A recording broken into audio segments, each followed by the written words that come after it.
with guys like Luka Doncic, DeAndre Ayton, and Michael Porter Jr., Jaren Jackson, and another player I'm about to mention. This guy was claimed to be better than them, including Trae Young. He was the second pick, drafted before all of them: Luka Doncic, Trae Young, Michael Porter Jr., and Jaren Jackson. Goes by the name of Marvin Bagley Jr., the third. So, why?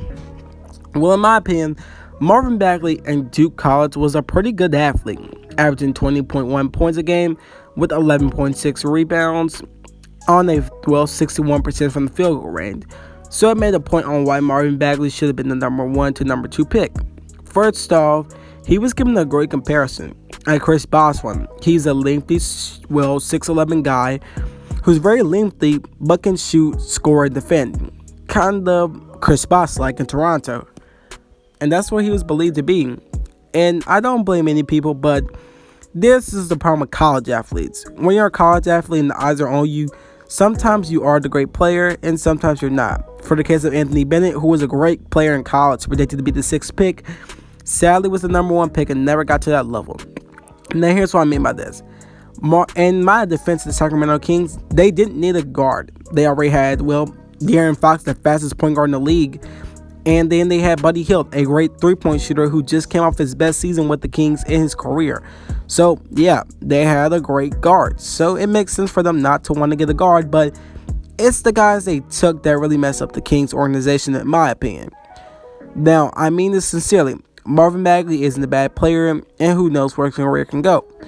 But still, the Sacramento Kings could have gotten somebody else because Marvin Bagley, in general, in my opinion, was projected to be the number 2 pick and said he should go number 1. This is from Colin Coward. Marvin Bagley should go number 1. He said, I don't believe DeAndre Ayton is a number 1 pick. And he said, what about Marvin Bagley?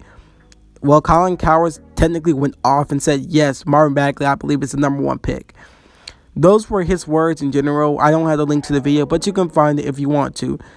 But still, Marvin Bagley was supposed to be that number 1 to number 2 guy who was going to be the best player in this draft. Again, he was compared to a lot of great players like Chris Bosh. And again, another player I'm going to give a comparison to that was given. I'm going to go off of that comparison. But Marvin Bagley in college, it depends on the coaches too. He had Coach K as his coach, maybe one of the greatest college coaches of all time. Now, Marvin Bagley was taken ahead of Jaren Jackson Jr. and Michael Porter Jr. And here's why a lot of DUIs took him. I quote, Marvin for us is a better fit, better player, great talent, easy choice. Now here's my problem with this quote.